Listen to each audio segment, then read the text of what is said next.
Itu artinya derajat perempuan lebih rendah daripada laki-laki. Industri perfilman Indonesia semakin berkembang dengan kehadiran film-film berkualitas. Salah satunya adalah Sehidup Semati, sebuah karya terbaru yang menggabungkan elemen thriller, horor, dan psikologi. Film ini, yang akan dibintangi oleh Laura Basuki dan Ario Bayu, dijadwalkan tayang di bioskop pada 11 Januari 2024 mendatang.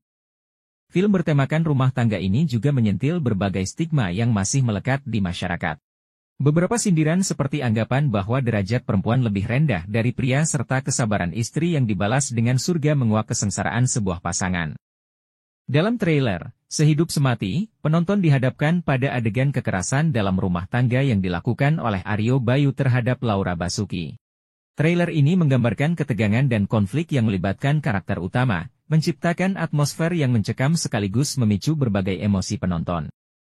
Ekspresi wajah Laura Basuki yang memainkan peran Renata, yang menjadi korban kekerasan, menambah kedalaman emosional pada setiap adegan, merangkul penonton untuk merasakan intensitas cerita yang akan dihadirkan. Dalam film Sehidup Semati, Renata, Laura Basuki, merupakan tokoh sentral yang mengalami perjalanan sulit dalam pernikahannya dengan Edwin, Ario Bayu.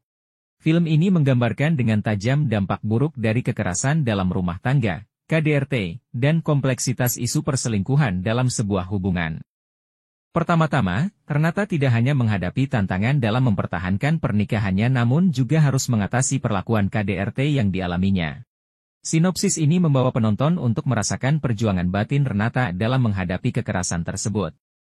Pesan moral yang muncul di sini adalah pentingnya mengatasi dan melawan kekerasan dalam hubungan pernikahan, serta bagaimana keberanian bisa menjadi kunci untuk memutuskan siklus tersebut.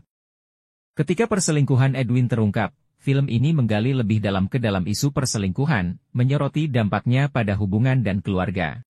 Renata dihadapkan pada pilihan sulit antara mempertahankan pernikahan atau memutuskan untuk mencari kebahagiaan dan martabatnya. Kita udah janji, susah, senang, kita jalanin bareng-bareng. Dengan demikian, Sehidup Semati memberikan pandangan mendalam tentang moralitas, tanggung jawab, dan konsekuensi dari tindakan kita dalam hubungan. Film ini tidak hanya menyajikan isu-isu sosial yang kompleks, tetapi juga menyoroti keberanian perempuan dalam menghadapi kesulitan. Renata menjadi simbol kekuatan perempuan yang tidak hanya bertahan melawan KDRT tetapi juga mencari keadilan dan kebahagiaan pribadinya. Tentunya, Sehidup Semati menjadi cermin bagi penonton untuk merenung tentang nilai-nilai moral, keberanian, dan pentingnya memutus siklus kekerasan dalam rumah tangga. Renata tidak hanya harus menghadapi KDRT dan perselingkuhan, tetapi juga mendapat teror dari seorang wanita misterius. Kelanjutan rumah tangga Laura Basuki menjadi misteri tersendiri, dan pertanyaan mengenai apakah teror yang dialami Renata akan berhenti atau tidak, menjadi daya tarik tersendiri bagi penonton. Bagi penikmat film Indonesia yang penasaran dengan jalan cerita, Sehidup Semati, tidak perlu menunggu terlalu lama. Film ini akan resmi tayang di bioskop Indonesia pada tanggal 11 Januari 2024. Antisipasi terhadap kelanjutan cerita rumah tangga Laura Basuki, apakah akan ada perubahan atau tidak, menjadi salah satu hal yang membuat penonton semakin tak sabar menanti hari perilisan.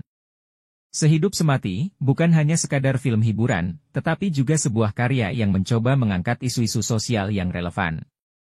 Dengan kombinasi genre thriller, horor, dan psikologi, film ini diharapkan mampu memberikan pengalaman menonton yang mendalam dan menggugah pikiran penontonnya.